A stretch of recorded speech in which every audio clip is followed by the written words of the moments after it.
स्वागत है दोस्तों आपका इस ये दिन चैनल पर। आज हम वेन डायग्राम में कुछ सवाल देखेंगे, ठीक है। और देखेंगे उनको हम कैसे आसानी से कर सकते हैं। हम बहुत आसानी से समझेंगे, बहुत ध्यान से समझना, जो मैं कह रहा हूँ वो समझना और जो मैं लिख रहा हूँ वो भी देखना, ठीक है। बहुत ही ध्यान से समझना चीज़ों को, कैसे मैं कर रहा हूँ क्वेश्चनों को, क्या क्या बोल रहा हूँ, ठीक है। किसी परीक्षा में 35% विद्यार्थी हिंदी तथा 33% अंग्रेजी में फेल हो गए। ये फेल हो गए। यदि 27% विद्यार्थी इन दोनों विषयों में फेल हो गए तो कितने प्रतिशत विद्यार्थी दोनों विषयों में पास हुए। जब भी कभी आपके पास इस तरीके का न्यूमेरिकल आता है, पहली बात तो आप ये देखो कि इसमें सारे के सारे पास के ही हैं या सारे के सारे फेल के ही हैं, तो ठीक है। और अगर दो आपके क्वेश्चन ऐसा दे दिया कि कोई फेल का है और एक आपका दोनों का पास का दे दिया, तो ऐसी कंडीशन में थोड़ा सा चेंज आ जाता है, ठीक है। अभी हमें कोई दिक्कत नहीं है, ये सबसे नॉर्मल और सबसे बेसिक क्वेश्चन होता है जो इस तरीके से पूछा जाता है कि किसी परीक्षा में 35% विद्यार्थी हिंदी तथा 33% अंग्रेजी में फेल हो गए तथा 27% दोनों विषयों में फेल हो गए। तो सारा का सारा आपने देखा फेल का ही डायग्राम बनेगा, तो हम यहाँ फेल वाला डायग्राम बनाते हैं।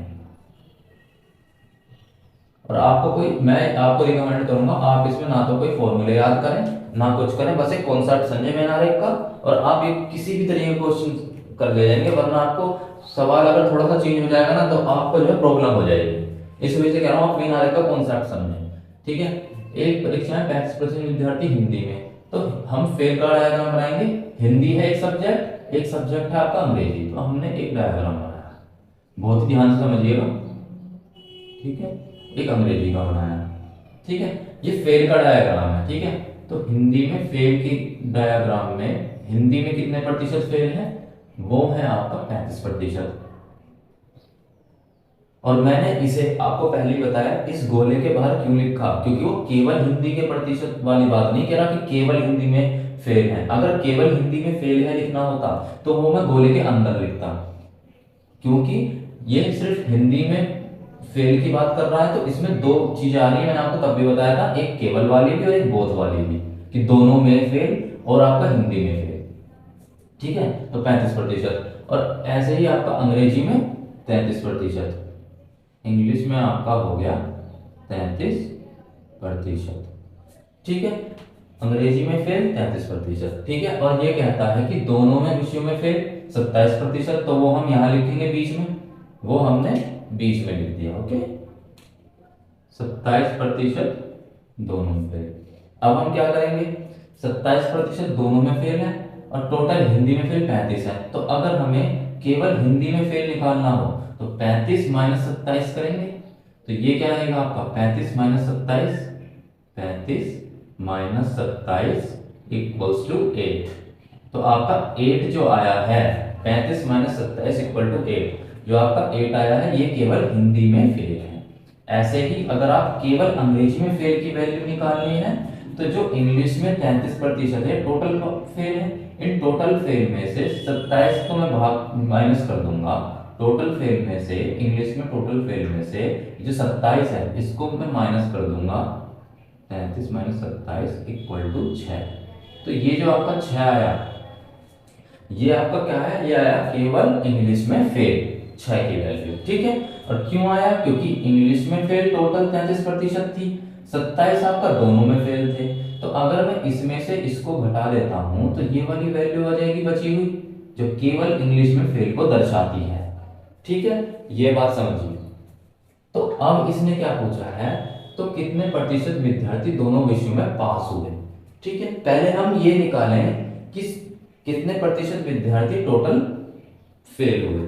वो कैसे निकलेगा, टोटल फेल लिखते हैं। अगर मैं इस वेन डायग्राम को जोड़ दूं पूरे के पूरे को, 8 प्लस 27 प्लस 6, ओके। तो ये आपका जो जुड़ के आएगा वो आपका कितना हुआ, 27 8 35 और 6 41%। 41% वैल्यू जो आपकी आई है, ये वैल्यू आई है टोटल फेल की, ठीक है। अब मेरी एक बात ध्यान से समझना, हम क्या करते हैं, अब अगर इसमें से 100 में से अगर मैं 100 आपकी टोटल हम मानेंगे कि टोटल विद्यार्थी 100 थे, ठीक है। मतलब 100% के टोटल विद्यार्थी, अगर उसमें से मैं ये घटाता हूँ टोटल फेल, तो आपका दोनों विषयों में पास की वैल्यू निकल जाएगी जो इसने पूछी है, कितने प्रतिशत दोनों विषयों में पास है। ठीक है, तो दोनों विषयों में पास जो है आपका, दोनों विषयों में पास, वो आपका निकलेगा 100 माइनस 41, 100 40 60 और एक 59% आपका दोनों विषयों में पास की वैल्यू आ गई। ठीक है, चलो ये तो ये बात है। अब एक बात समझते हैं कि 100 में से आपने टोटल फेल घटाए तो आपका 59% ये दोनों में पास कैसे निकला, हमें प्रैक्टिकली समझाओ। हम प्रैक्टिकल समझते हैं इस चीज को। ठीक है, इसको आप ध्यान से देखें। ठीक है, ये आप ध्यान से देखिए, इसको मैं मिटा देता हूँ। शायद 35 माइनस 28 करके आया है ना 8, हमें तो यही वैल्यू लिखनी होती है बस 8 वाली। ठीक है, ये मैंने हटा दिया अभी, ये आपको पता ही है, इसमें से इसको घटा के आया है, लिखते नहीं है इसको, बस वो बताने के लिए मैंने लिखा। ठीक है, अब आपको पता है कि हिंदी, ये क्या 8 क्या दर्शाता है, 8 दर्शाता है केवल हिंदी में फेल।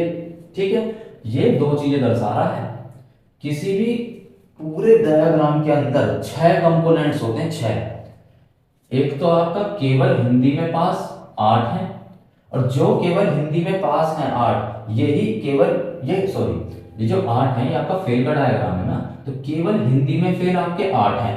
ठीक है, इसके अंदर 5 कंपोनेंट है। 5 कंपोनेंट कौन कौन से हैं, और टोटल 6 कंपोनेंट होते हैं। 5 कंपोनेंट कौन कौन से मैं यहाँ लिखता हूँ।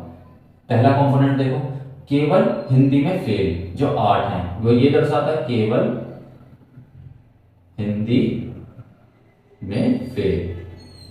एक तो आपका ये कंपोनेंट हुआ। ठीक है, एक आपका कंपोनेंट ये ही दर्शाता है, यही केवल वाला, केवल इंग्लिश में पास, केवल इंग्लिश में पास, केवल इंग्लिश में पास। यही वाला पोर्शन जो है ये केवल इंग्लिश में पास दर्शाता है। मतलब कहने का ये है, अगर दो ही सब्जेक्ट हैं इंग्लिश और हिंदी, और मैं कहता हूं कि किसी का नाम ले लो, सोचो कि रिंकू है, जो रिंकू है ये केवल हिंदी में फेल है। दो सब्जेक्ट है हिंदी और इंग्लिश, पर मैं कहूं ये रिंकू है ये केवल हिंदी में फेल है, तो इसका मतलब ये हुआ कि वो इंग्लिश में पास है। बात ध्यान से समझना, दो ही सब्जेक्ट हैं इंग्लिश और हिंदी, और अगर मैं कहता हूं कि रिंकू जो है हिंदी में फेल है, केवल हिंदी में फेल है, तो इसका मतलब समझाओगे कि दो सब्जेक्ट हैं और रिंकू केवल हिंदी में फेल है, तो इसका मतलब इंग्लिश में वो पास है, केवल इंग्लिश में पास है वो। ठीक है, एक सब्जेक्ट जो बचा केवल, वो इंग्लिश में पास है। ठीक है, तो ये जो आपका केवल हिंदी में फेल है ना, ये दो कंपोनेंट आपके दर्शाता है। केवल हिंदी में फेल भी दर्शाता है, और जो केवल हिंदी में फेल है वो ही केवल इंग्लिश में पास हैं। ठीक है, एक तो ये कंपोनेंट, दो कंपोनेंट ये हुए।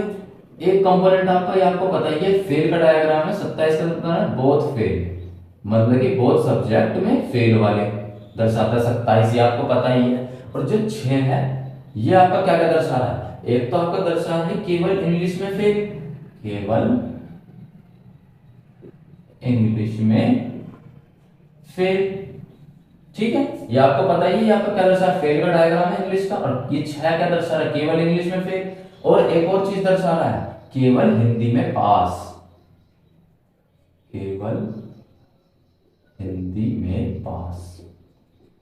कितने कंपोनेंट हुए टोटल, 1 2 3 4 5, 5 कंपोनेंट हुए, और सिर्फ 6 कंपोनेंट होते हैं इसके पूरे टोटल, और छठा कौन सा रह गया, बोथ में पास। छठा कंपोनेंट ये ही रह गया है कि दोनों सब्जेक्टों में पास। आप देखिए यहाँ कहीं भी दोनों सब्जेक्टों में पास का आप डायग्राम नहीं बना सकते फेल का डायग्राम से, और वो ही निकलेगा अगर मैं पूरे 100 स्टूडेंट्स में से ये पूरे पांचों कंपोनेंट जो ये दर्शाता है, जो कि इसका योग है 27 8 35 6 41, इन पांचों कंपोनेंट को मैं घटा दूंगा 41 को, तो वो क्या देगा, सिर्फ एक कंपोनेंट जो बच गया है, और वो क्या है, दोनों में पास का, दोनों में पास की वैल्यू बचती है। इसलिए आपका 100 में से जो 41 मैंने घटाया, ये जो घटाया, ये आपका 59% ये दोनों में पास की वैल्यू आई है, दोनों में पास की वैल्यू। ठीक है, ये ही बस इसमें कॉन्सेप्ट था कि जो केवल हिंदी में फेल है वो दो चीजें दर्शा रहा है, कि वो सिर्फ केवल हिंदी में फेल तो है, और इसका मतलब ये भी है कि वो ही बंदा केवल हिंदी में पास है। और ऐसे ही जो केवल इंग्लिश में फेल है वो एक और चीज दर्शाता है कि वो ही केवल हिंदी में पास है। ठीक है, मेरी बात को ध्यान समझना, ये ही इसका फंडा है बस, और इसी वजह से सारी कंफ्यूजन रहती है। 6 ही कंपोनेंट होते हैं, उनमें से 5 कंपोनेंट तो ये ही दर्शा दे रहा है, और जब मैं उसे टोटल विद्यार्थी मतलब 100% में से घटाता हूँ, टोटल 100% में से उसको जब मैं घटाता हूँ तो वो आपका देता है दोनों में पास की वैल्यू, जो एक ही कंपोनेंट बचा आपका। ठीक है, तो ये हो गया आपका आंसर 59%। आपसे यही पूछा कितने प्रतिशत विद्यार्थी दोनों विषय में पास हुए। ठीक है, सेम टू सेम क्वेश्चन एक और है, बिल्कुल ऐसा ही है, सेम टू सेम, एक बार और समझते हैं। ठीक है, इसमें किसी परीक्षा में 73% विद्यार्थी हिंदी तथा 66% गणित में पास हैं। भाई दोनों के दोनों पास का एक तो डायग्राम हुआ पास वाला, यदि 57% विद्यार्थी इन दोनों विषयों में पास हैं, ये भी पास का बना है। तो इसका मतलब मैं जो डायग्राम बनाऊंगा वो पास का बनाऊंगा। ठीक है, मैंने पास का डायग्राम बनाया, पास वाला डायग्राम बनाया। ठीक है, पास का डायग्राम बनाते हैं, तो मैंने 2 वेन आरेख बनाए, ये बना के 2 वेन आरेख। ठीक है, और एक आपका हिंदी रखा है, इसे हिंदी में 73% विद्यार्थी पास हैं, 73%। इसको बाहर ही लिखेंगे, अंदर इसलिए नहीं लिखेंगे क्योंकि केवल नहीं बोला है। ये जो अंदर वाला पोर्शन है, सिर्फ ये वाला पोर्शन, इसकी बात नहीं कर रहा हूं मैं, मिडिल वाले की, बोथ वाले की बात नहीं कर रहा हूं, ये जो अंदर वाला पोर्शन है ये बस। ठीक है ना, जो ये वाला पोर्शन है ये केवल वाले को दर्शाता है। ठीक है, और केवल आपसे नहीं बोला, आपसे कहा टोटल हिंदी में पास है 73%। ठीक है, तो टोटल हिंदी में पास 73% है तथा 66% गणित में पास है। ठीक है जी, जो आपका मैथ्स है इसमें आपका 66% पास है। ठीक है, 66% लिख लिया, और कहता है कि 57% विद्यार्थी इन दोनों विषयों में पास है। तो दोनों विषयों वाला कहां लिखेंगे आप, यहाँ पे 57% विद्यार्थी। ठीक है, अब निकाल लो, केवल निकल जाएगा आपका। यदि हिंदी में टोटल 73% है और 57% बोध में है, तो केवल क्या होगा 73 माइनस 57, तो 73 माइनस 57 कितना हो गया, 13 7 6 और 6 5 1 16। 16% जो विद्यार्थी हैं ये केवल हिंदी में पास हैं। ठीक है, ऐसे ही अगर मैं मैथ में टोटल दे रखा है और बोथ दे रखा है हिंदी और मैथ में 57%, तो अगर मैं इस 66 टोटल को 57 में से घटा दूंगा तो 6% आ जाएगा, जो आपका क्या होगा, जो क्या दर्शाता है, केवल मैथ में पास की संख्या, केवल मैथ में पास का परसेंटेज। ठीक है, तो टोटल ये बंदे जो है, ये टोटल विद्यार्थी पास की वैल्यू दर्शाता है। टोटल पास जो विद्यार्थी हैं, टोटल पास वो कितने होंगे, 16 प्लस 57 प्लस 6, 16 प्लस 57 प्लस 6 कितना हो गया, 16 6 22 और 22 और 27 79%। ये आपका टोटल पास आया। जस्ट इसका उल्टा ही तो यहाँ फेल का डायग्राम बना रहे हैं, पास का डायग्राम बना रहे हैं। ठीक है, अब 79% 79% आपका जो है टोटल पास की वैल्यू आई। ठीक है, तो बोथ, अब मैं 100 में से जब इसे घटाऊंगा तो क्या बचेगा, आपका बचेगा बोथ फेल की वैल्यू, जो बोथ सब्जेक्ट में फेल है, 100 माइनस 79 इक्वल टू 21%। ठीक है, और ये 21% कैसा है, ये हमने पहले भी समझा कि ये तो पास की वैल्यू थी, टोटल पास। अब इस टोटल पास के अंदर कितने कंपोनेंट है, इसके अंदर भी 5 कंपोनेंट है, बस यहाँ फेल का कंपोनेंट थे, जो यहाँ फेल वाले कंपोनेंट है, यहाँ वो पास वाले कंपोनेंट है। क्या क्या कंपोनेंट है, आओ फिर से देखते हैं। इसके अंदर एक कंपोनेंट 16% क्या क्या दर्शा रहा है, 16% दर्शा रहा है केवल हिंदी में पास, केवल हिंदी में पास। और जो केवल हिंदी में पास है वो क्या दर्शा रहे हैं, केवल इंग्लिश में फेल को भी दर्शा रहे हैं, यही केवल इंग्लिश में फेल। ठीक है, ये तो आपको फंडा समझ में ही आ गया होगा, केवल हिंदी में पास, केवल इंग्लिश में फेल भी दर्शा रहे हैं। 57% ये क्या हुआ, दोनों विषयों में पास, बोथ सब्जेक्ट पास। ठीक है, दोनों विषयों में पास, ठीक है। और जो 6% है ये भी दो चीज दर्शा रहा है, एक तो आपका ये दर्शा रहा है केवल इंग्लिश, केवल मैथ है ना, ये केवल, सॉरी ये मैथ था, तो केवल मैथ में फेल दर्शा रहा है, ये हिंदी और मैथ है ना, केवल मैथ में फेल। ठीक है, ऐसे ही आपका हिंदी और मैथ है ना, तो ये क्या केवल मैथ में पास भी दर्शा रहा है, केवल मैथ में मैथ पास दर्शा रहा है, और जो केवल मैथ पास दर्शा रहा है वो दूसरे वाले सब्जेक्ट में फेल होना दर्शा रहा है। ठीक है, तो दूसरा वाला सब्जेक्ट क्या है, हिंदी, तो केवल हिंदी में फेल को दर्शाता है, केवल हिंदी फेल। टोटल 5 कंपोनेंट हो गए, 1 2 3 4 5, और टोटल पूरे वेन डायग्राम में 6 कंपोनेंट होते हैं। छठा कौन सा है, बोथ सब्जेक्ट फेल का, वो ही रह गया था बस, तो बोथ सब्जेक्ट फेल का कंपोनेंट रह गया बस, वो ही नहीं निकल सकता इससे, तो 100 में से 79 में टोटल ये घटाऊंगा तो वो ही बचेगा, बोथ सब्जेक्ट फेल। ये आपका आ गया दोनों विषयों में फेलों की प्रतिशतता।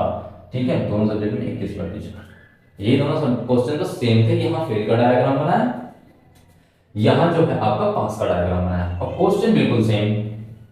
ठीक है, ये बात था इसका कि बस एक ही कॉन्सेप्ट है कि ये जो केवल 8 वाला होता है, केवल वाले ये दो चीजें दर्शाते हैं। अगर ये केवल हिंदी में फेल है तो इसका मतलब वो केवल दूसरे वाले सब्जेक्ट में पास है, जो भी दूसरा वाला सब्जेक्ट है। ठीक है, अब ये वाला क्वेश्चन समझते हैं, थोड़ा सा डिफरेंस है। ठीक है, इसको समझेंगे हम। इसमें क्या क्या दे रखा है, ध्यान से समझिए। किसी परीक्षा में 52% उम्मीदवार हिंदी में तथा 63% उम्मीदवार गणित में उत्तीर्ण हुए। ठीक है, दोनों में उत्तीर्ण मतलब पास, तो दोनों में पास की वैल्यू दे दी 52% 63%, चलो ये पास का था, ठीक है। किंतु 35% उम्मीदवार दोनों विषयों में अनुत्तीर्ण हुए। भाई ये क्या, ये तो उन्होंने पास का दिया और यहाँ फेल का दे दिया कि 35% उम्मीदवार दोनों में उत्तीर्ण हुए। तो अब इसका डायग्राम अलग बनेगा। अलग कैसे बनेगा, हम डायग्राम किसका बनाते हैं, हम डायग्राम हमेशा उस चीज का बनाएंगे जिसका बोथ दे रखा होगा, जिसकी दोनों वाली दे रखी होगी। और दोनों वाली जो दे रखा है हमने उम्मीदवार दोनों विषयों में, जो बोथ वाली जो कंडीशन है वो फेल वाले की दे रखी है, अनुत्तीर्ण वाले की दे रखी है, तो हम जो डायग्राम बनाएंगे वो भी अनुत्तीर्ण वाला बनाएंगे। फेल वाला डायग्राम ही बनेगा इसमें, फेल डायग्राम। हम उसका डायग्राम बनाते हैं, फिर से सुन लीजिए, जो दोनों में आता हो, जो दोनों विषयों वाला आता हो। तो दोनों विषयों में अनुत्तीर्ण दिखा रहा है ना, ऊपर वाला से मतलब नहीं है, दोनों विषयों में अनुत्तीर्ण वाला, तो हम डायग्राम भी अनुत्तीर्ण वाला ही बनाएंगे। ठीक है, ये वाली बात आपकी होगी खत्म। अब समझिए, अब हमने दो डायग्राम बना लेते हैं फेल के, दो वेनारेक बनाए हमने, वेनारेक एक वाला वेनारेक और एक और दूसरा बनाया हमने। ठीक है, इसमें से हमें क्या पता है, इसमें से हमें बहुत फेल की वैल्यू दे रखी है, कितनी 35% उम्मीदवार दोनों विषयों में उत्तीर्ण। तो यहां मैंने 35% लिख दिया, लिख दिया 35%। ठीक है, अब जो है ये क्या डिनोट करेगा, ये तो डिनोट करेगा बोथ फेल, बोथ सब्जेक्ट में फेल। ये आपको पता है क्या डिनोट करेगा, ये आपका करेगा हिंदी में फेल को, हिंदी में टोटल फेल। ठीक है, और ये आपका क्या डिनोट करेगा, गणित में फेल, क्योंकि ये फेल का डायग्राम है। ठीक है, लेकिन दिक्कत क्या है, हमको पास तो पता है हिंदी और गणित में कितना, हिंदी में 52% और गणित में 63%, ये तो हमको पता है, लेकिन हमको ये नहीं पता कि हिंदी में फेल कितने हैं। तो क्या करना है, कुछ भी नहीं। अगर आपको हिंदी में पास पता है तो हिंदी में फेल भी तो पता है। अगर मैं 100 में से घटा दूंगा 52, ठीक है, हिंदी में फेल कैसे निकालोगे, हिंदी में फेल कैसे निकालोगे आप, 100 में से अगर मैं ये 52% घटा देता हूं तो 100 50 50 2 48 48%। ठीक है, अगर मैं टोटल की वैल्यू हिंदी में पास की वैल्यू से घटा देता हूं तो हिंदी में फेल की वैल्यू पता लग गई, तो ये बाहर वाली वैल्यू मेरी आ गई 48। ठीक है, ऐसे ही मुझे अगर गणित में फेल की वैल्यू निकालनी है, मैथ्स में फेल की वैल्यू निकालनी है, तो कैसे निकलेगी, अगर मैं टोटल 100 में से जो मैथ में पास हैं, कितने पास है मैथ में,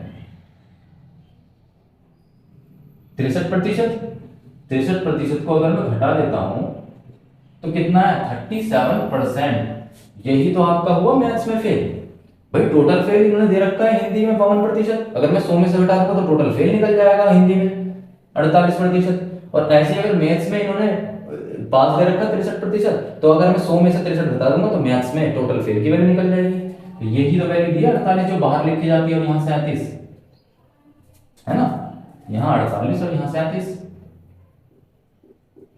अब क्या है, तो हो गया टोटल 48 दिया है, 48 में से 35 घटाऊंगा कितना बचा 13। टोटल हिंदी में फेल की वैल्यू केवल, सॉरी अगर टोटल हिंदी में से 48 में से 35 घटाऊंगा तो केवल हिंदी में फेल की वैल्यू निकल जाएगी, फेल डायग्राम में 13।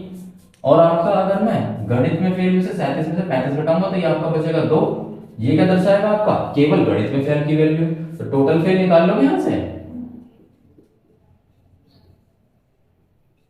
टोटल फेल कितना हो गया 35, 13 48 और 2 50, 35 प्लस 13 48 प्लस 2 50%।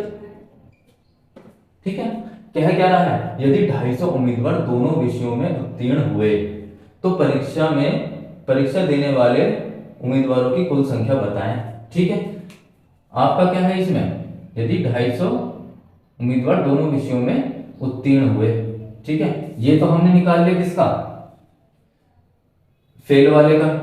ठीक है, फेल वाले का निकाल दिया हमने। अब ये टोटल फेल की वैल्यू आ गई हमारी कितनी 50%।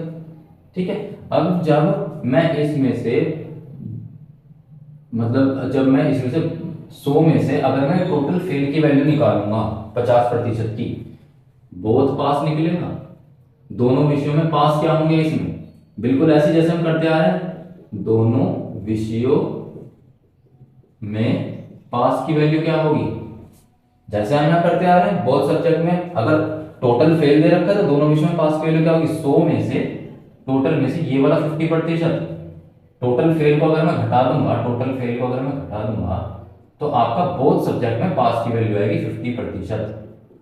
क्यों, क्योंकि इसके अंदर भी 5 कंपोनेंट्स हैं, आपको पता ही है, और एक कंपोनेंट्स बचता है, वो कौन सा, दोनों विषयों में पास का कंपोनेंट्स बचता है फेल वाले डायग्राम में। अगर फेल वाला डायग्राम होगा तो कौन सा कंपोनेंट नहीं है इसके अंदर, 5 कंपोनेंट है लेकिन कौन सा नहीं है, बोथ पास का कंपोनेंट नहीं है। ऐसे ही अगर आपका पास वाला डायग्राम है उसके अंदर कौन सा कंपोनेंट नहीं है, दोनों विषयों में फेल का डायग्राम नहीं है, दोनों विषयों में फेल का कंपोनेंट उसके अंदर नहीं है। तो इसलिए जब 100 में से मैं उस टोटल को घटाता हूं तो बोथ वाला निकलता है। तो दोनों विषयों में पास की वैल्यू 50%, और दोनों विषयों में पास से क्या आता है 250, इसने वैल्यू दे रखी है, तो 50% की वैल्यू दे रखी है आपको कितनी 250। 100% की वैल्यू कितनी हो जाएगी, सिंपल सी बात है 500। 500 विद्यार्थी जो है आपका, ये टोटल छात्र हैं, टोटल छात्रों की संख्या निकल गई, टोटल उम्मीदवारों की या टोटल छात्रों की संख्या आपकी निकल गई 500 आंसर। तो आपको बस कॉन्सेप्ट समझना है, कुछ भी नहीं है। ये क्या दर्शाता है, मैंने बताया 5 कंपोनेंट दर्शाता है। कौन कौन से 5 कंपोनेंट दर्शाता है, कहने का मतलब यह है कि इसके अंदर अंदर क्या क्या वैल्यू सम्मिलित हैं। ठीक है, तो ये जो मैंने क्वेश्चन समझाए हैं आपको, एक बार मेरी वीडियो देखें, रिवाइंड कर करके देखें 2-3 बार में, पक्का समझ में आएगा। कुछ भी नहीं छोड़ा इसके अंदर से कि आपको डाउट रह जाए। ठीक है, एकदम डाउट नहीं रहना चाहिए आप किसी भी चीज का। और आपको अगर कोई डाउट होता है तो मुझे कमेंट बॉक्स में लिख कर दें, कोई भी आपको दिक्कत हो मुझे लिख कर दें कि ये चीज मुझे समझ में नहीं आई, इसमें कोई भी डाउट नहीं रहना चाहिए। अब मैं आगे 1-2 और वेन डायग्राम की वीडियो और लेके आऊंगा, जिसमें हम जो है अधिक से अधिक, अगर कम से कम आपसे कहते 2 में पास, अधिक से अधिक 2 में पास, कम से कम 2 में फेल, अधिक से अधिक 2 में फेल, इस तरीके के क्वेश्चन हम देखेंगे। इसके बाद में उसकी वीडियो बनाऊंगा। ओके, तो ठीक है, मैं चलता हूँ। अगर मेरा चैनल आपको पसंद है तो प्लीज़ लाइक सब्सक्राइब कीजिए, शेयर कीजिए, बहुत प्यार दीजिए इस चैनल को। बहुत बहुत धन्यवाद।